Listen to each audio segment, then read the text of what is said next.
আমার শ্বশুর আমার লগে স্বামী যে সম্পর্ক হয় সেই সম্পর্ক যৌথবদ্ধ করছে। প্রদর্শক মন্ডলী আসসালামু আলাইকুম। আগে যে ভিডিওটা দেখেন তারপরে বিস্তারিত আলোচনা করব। আমার গায়ে হাত দিচ্ছে, দেওয়ার পর আমি সরাই দিচ্ছি, কিছু কই নাই। তারপরে আবার দিচ্ছে, আবার আমি বকটক দিয়ে সরাই দিচ্ছি।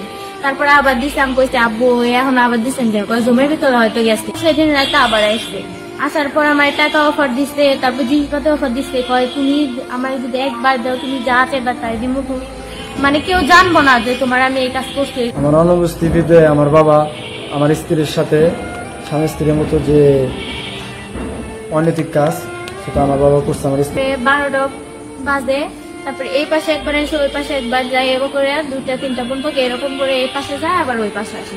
তারপরে 3টা মনে হয় বাজে, তখন আমার কাছে আসছে, এসে গায়ে হাত দিচ্ছে, দেওয়ার পর আমার প্রস্তাব দিচ্ছে।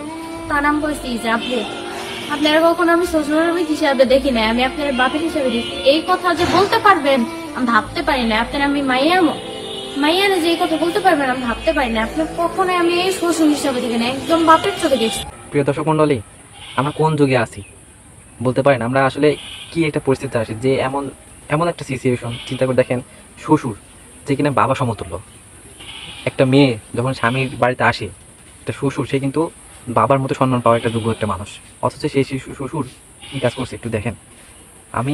আমার মাথা নষ্ট এই জিনিসটা যখন আমি দেখলাম, আমার মাথা পুরো হ্যাং হয়ে গেছে যে আসলে মানুষ কীভাবে এত নিচে নামতে পারে।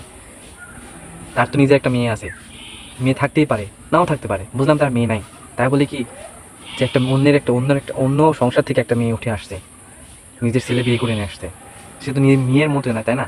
সেই মেয়েকে নিজের শ্বশুর ধর্ষণ করছে। ঘটনা হচ্ছে যে পুলিশের ভয় দেখাইছে, যে বাড়িতে পুলিশ আসছে, সেই মেয়ে ঘরে গেছে, শ্বশুর বলছে আজকে একটা তোর সাথে এখানে থাকবো। পুলিশের ভয় দেখাইছে, মেয়ে থাকতে দিছে, কারণ মেয়ে থাকতে দিচ্ছে বিশেষ করে যে শ্বশুর মানে তো বাবা, অবশ্যই বাবা, সে তো খারাপ উদ্দেশ্যে কখনোই আসবে না। মেয়ের কাছে থাকতে দিচ্ছে, সেই শ্বশুর কী করছে, তার গায়ে হাত দেয়, ঘুমানোর ভান করে গায়ে হাত দেয়, বলে যে টাচ লেগে গেছে। এরকম করতে করতে তার 3টা পার হয়ে যায়, সেই সময় যায় কুপ্রস্তাব দেয়, কিন্তু মেয়ে রাজি হয় না। চিন্তা করতে পারছেন এই জিনিসটা? একবার ভাবেন যে কী ধরনের একটা নিম্ন মস্তিষ্কের মানুষ এই ধরনের কাজ করতে পারে। যে মেয়ে রাজি হয় নাই, তার স্বামী আসতে পরে, তার স্বামী কিন্তু ওখানে থাকে না, বাইরে কাজ করে, স্বামী পরে আসছে, স্বামীকে কিন্তু বলতে পারে নাই, কোন মুখে বলবে, কোন লজ্জায় এই কথা বলবে। একবার ভাবুন, কোন লজ্জায় এই কথা তার স্বামীকে বলবে যে তোমার বাবা আমার সাথে কাজ করতে চায়। সে বলে নাই, পরবর্তীতে স্বামী থাকছে, 2-3 দিন থাকার পর তার স্বামী আবার কাজে চলে গেছে। পরে এই শ্বশুর আবার একই কাজ করছে, মানে কুপ্রস্তাব দিছে, মেয়ের কুপ্রস্তাব দিচ্ছে যে তোর সাথে আমি এই কাজ করতে চাই, কিন্তু মেয়ে দেয় নাই। পরবর্তীতে শ্বশুর তাকে জোর জবরদস্তি করে এই কাজ করছে।